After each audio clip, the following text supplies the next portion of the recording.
유럽에서 돈이 독자적으로 발전할 동안 중국은 유럽과는 다른 그들만의 화폐 구조를 가지고 있었습니다.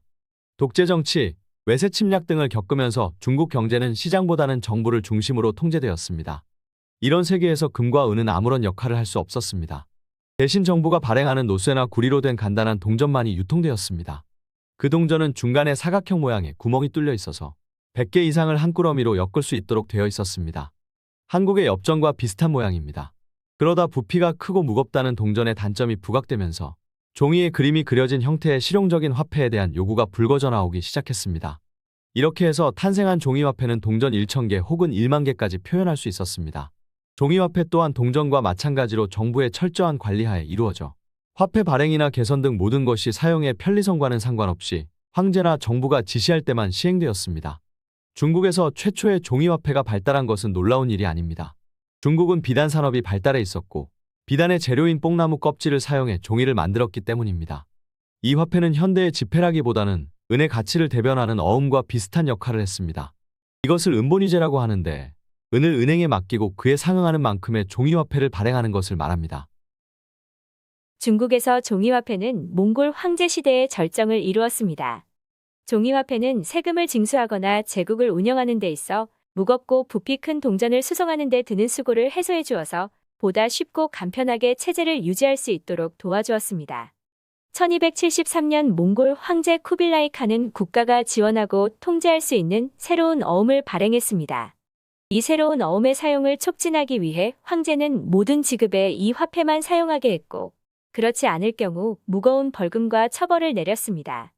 그리고 이 화폐를 정부 이외의 지역에서도 유통시키기 위해 개인이 소유한 금, 은을 모두 압류하고 그만큼을 종이화폐로 지급해 주었습니다.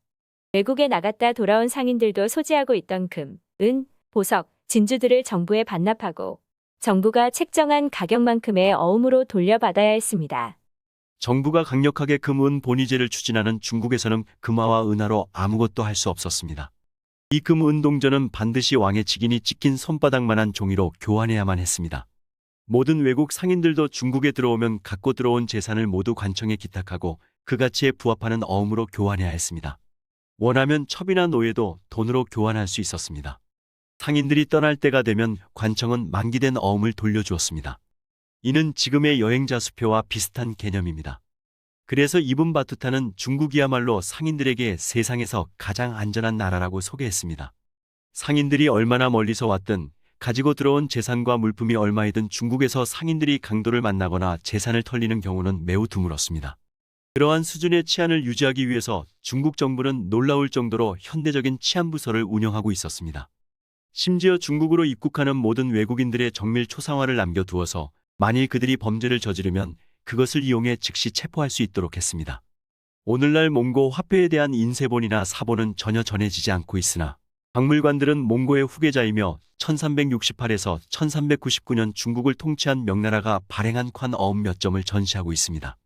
그 후 중국의 종이화폐는 중단되었으며 중국이 유럽 제국의 경제적 식민지를 벗어나는 20세기에 접어들기 전까지 다시 등장하지 않았습니다. 비록 중국에서 최초로 종이화폐가 만들어졌지만 지금의 세계적인 금융 시스템의 시작은 북대서양 주변의 무역 국가들에서였습니다. 유럽인들이 남긴 기록에 의하면 전쟁이나 재앙이 계속되던 시절에 화폐는 가죽으로 만들어졌다고 합니다. 유럽의 군주들은 전쟁이나 재난이 지속되는 기간에는 가끔씩 종이로 화폐를 만들어 사용했으며 실제 1250년 카탈루니아와 아라곤에서 제임스 1세가 종이화폐를 발행했다는 기록도 전해집니다. 하지만 그 당시의 화폐가 현재까지 남아있지는 않습니다. 당시 왕들은 군수품을 만들기 위해 동전을 포함한 모든 금속을 수거했으며 동전을 대신하기 위해 작은 종이 조각을 발행했습니다. 구텐베르크 시대의 현대적 인쇄술과 양질의 종이 제조 기술이 전 유럽에 전파되었습니다. 몇몇 학자는 이 시대에 일어난 종이 유행은 유럽 인구의 3분의 1을 죽음으로 몰고 간 흑사병 때문이라고 믿습니다. 흑사병으로 죽은 사람들이 남긴 수백만 장의 옷가지들이 종이를 만드는 값싼 원료가 되었고 이로 인해 새로운 종이화폐가 확산되었다는 것입니다. 하지만 사실 종이화폐의 확산에 결정적인 영향을 미친 것은 흑사병보다는 인쇄술의 발달이었습니다. 1661년 7월 스웨덴의 스톡홀름 은행은 동전을 만들 은이 부족하자 상황을 안정시키기 위해 최초의 은행권을 발행했습니다. 그리고 크리스티나 여왕은 풍부한 구리를 원료로 약 4파운드의 접시 모양 화폐를 발행했습니다. 또 1644년에는 이제까지 존재하던 것 중 가장 큰 크기의 10달러짜리 구리 동전을 발행했는데 무게가 43파운드에 달했습니다. 상인들은 이렇게 크고 무거운 동전을 사용하는 것을 피하기 위해 100달러짜리 은행권을 받아들이는 쪽을 택했습니다. 이 은행권 한 장은 구리 접시 화폐 500파운드에 해당했습니다. 이처럼 유럽 곳곳에 종이화폐로 전환하는 움직임들이 일기 시작했습니다. 중국과 유럽의 종이화폐는 목적부터가 달랐습니다. 중국의 화폐제도와 지중해 지역의 화폐제도에 큰 차이가 나타납니다. 중국이 종이화폐를 사용하게 된 것은 금, 은이 중앙으로 들어왔습니다. 그래서 금, 은을 지폐로 교환해 줄 때 실제 금, 은의 가치보다 조금 적은 가치의 어음을 발행함으로써 정부가 더 많은 세금을 징수할 수 있었고 이것이 상업의 활성화를 억압하는 역할을 했습니다. 이와는 대조적으로 초기의 서방의 화폐는 상품의 유통을 더욱 활발하게 하기 위해 만들어졌습니다. 하지만 서방의 종이화폐 체제는 서방과 중국의 무역이 진행되면서 서방의 은이 중국으로 유출되는 결과를 낳았고 서구 화폐의 가치를 떨어뜨리게 되었습니다. 결국 서방에서도 중국처럼 국민에게서 더 많은 금, 은을 몰수하기 위한 수단으로 변질되었습니다. 서구에서 종이의 가장 중요한 쓰임새는 은행에서 원장을 기록하는 것이었습니다.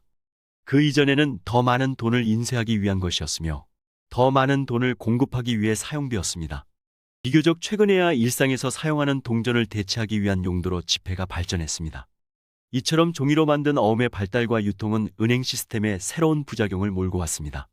어음을 발행하는 은행과 정부가 더 큰 이익을 내려는 욕망을 쉽게 버리지 못하고 점점 더 많은 이익을 위해 움직였기 때문입니다.